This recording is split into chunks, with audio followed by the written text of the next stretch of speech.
maanta ay taariikhdu tahay 26 bisha shanaad 2022 saacaduna tahay 8 subaxnimo waxaa xukun qisaas ah lagu fuliyay dilsuge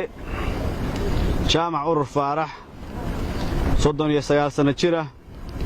in xabiibo faarax ku dhashay wardheer deganaa bursaalax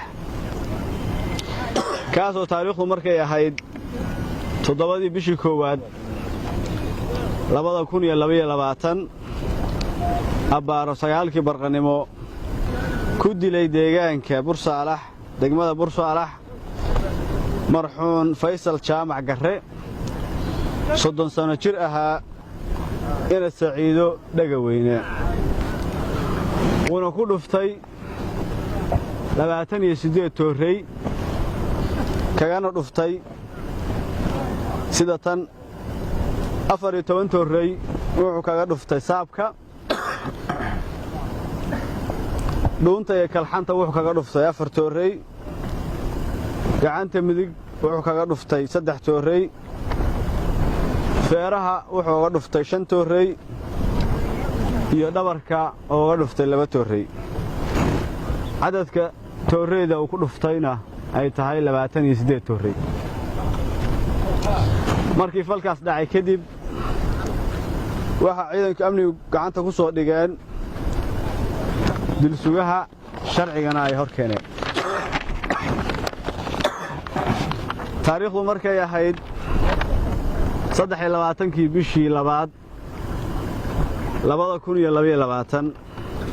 waxaa maxkamadda darajada koowaad ee gaalkacyo ay xukun ku riday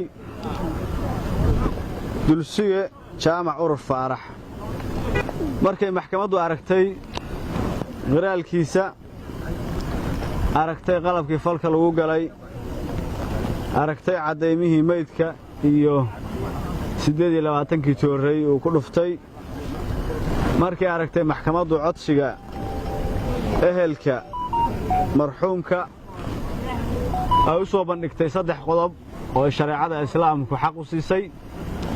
oo ah qisaas diyo iyo cafis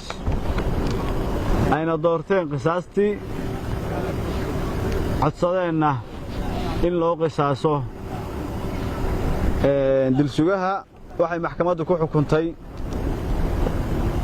dilsuge jaamac urur faarax dil toogasho ah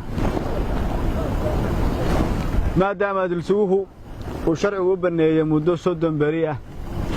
oo raaxfaan ku qaato oo xaq u lahaa uusan qaadan ayna ka dhammaatay